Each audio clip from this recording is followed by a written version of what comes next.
Hello everyone. Today we are diving into a high-yield topic for USMLE Step 1 exam, the one that shows in every USMLE Step 1 exam, and that is ischemic heart disease. We will quickly review the basics, but our main focus will be on mastering the different types of ischemic heart disease, since that's where the USMLE loves to test your understanding. So, what ischemic heart disease is? This term is quite self-explanatory. Ischemic means there is compromised blood supply to the heart itself. In technical terms, it is caused by an imbalance in the oxygen supply and demand. This imbalance can be caused by a decreased supply or an increased demand. Either way, it is going to cause a supply-demand mismatch and ultimately compromise blood flow to the myocardium and thus ischemic heart disease.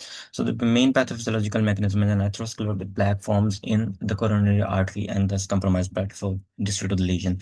So we all understand the basic pathophysiology of atherosclerosis, how endothelial injury occurs and LDL accumulation occurs, and then oxidized LDL forms, and then macrophages come in and engulf that or engulf those that oxidized LDLs and form cells, and then fatty streaks form, and then smooth muscles migrate and form a fibrous scalp.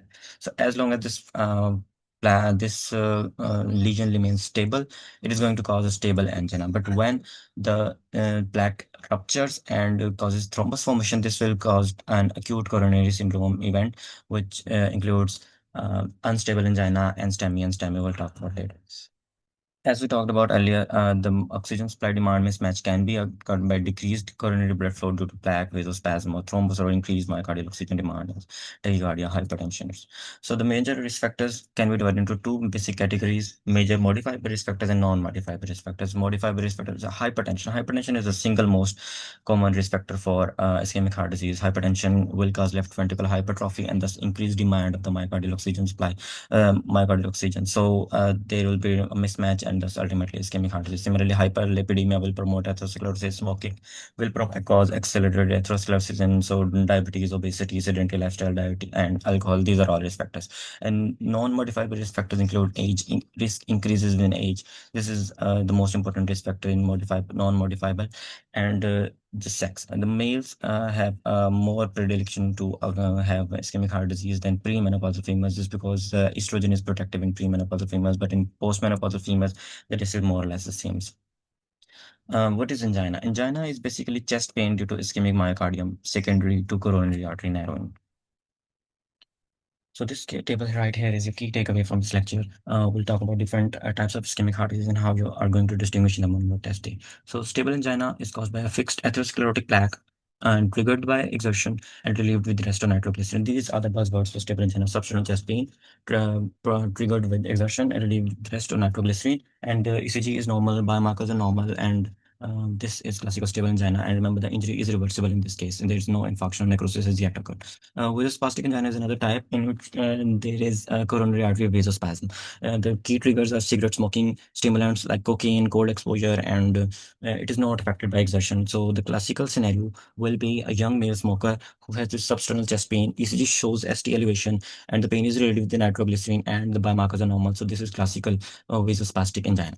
In case of unstable angina, the atherosclerotic plaque that was stable in case of stable angina has now ruptured and causing a thrombus formation and causing partial occlusion to the blood supply. So this occurs at rest with minimal exertion, and the pain is not relieved with nitroglycerin or rest. Okay, right? Uh, ECG changes, ST depression or T wave inversion, and the injury is still reversible and biomarkers are normal. So we'll talk about how to differentiate unstable angina from NSTEMI. In an NSTEMI, there is partial occlusion with ischemia. Basically, there is a subendocardial infarct, and the pain occurs at rest or with minimal exertion. The pain is not related with rest or nitroglycerin. So this unstable angina, NSTEMI, and STEMI, these are constitute acute coronary syndrome (ACS), and the pain occurs at rest and is not relieved with rest or nitroglycerin.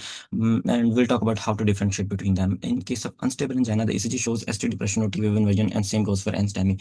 But in case of unstable angina, the biomarkers, troponins or CKMB, will be normal, and in case of stable angina, in case of NSTEMI, the troponins are raised and CKMB is also raised. So the cardio biomarkers are raised in STEMI, and biomarkers are normal in stable angina, and that's how you are going to differentiate NSTEMI from unstable angina. But in case of STEMI, this is a complete occlusion causing transmission infarction.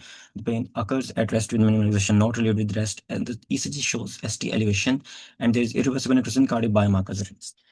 So How to differentiate between angina and MI? In case of angina, the injury we talk injury is reversible and cardiobiomarkers are normal. But in case of MI, the cardiobiomarkers are elevated, and there is no necrosis in angina, but there is necrosis and infarction in case of MI. Subendocardial in case of NSTEMI and transmural infarction in case of STEMI. What is the key difference between unstable angina and NSTEMI? It's that troponin is raised in case of NSTEMI, but normal in case of unstable angina. So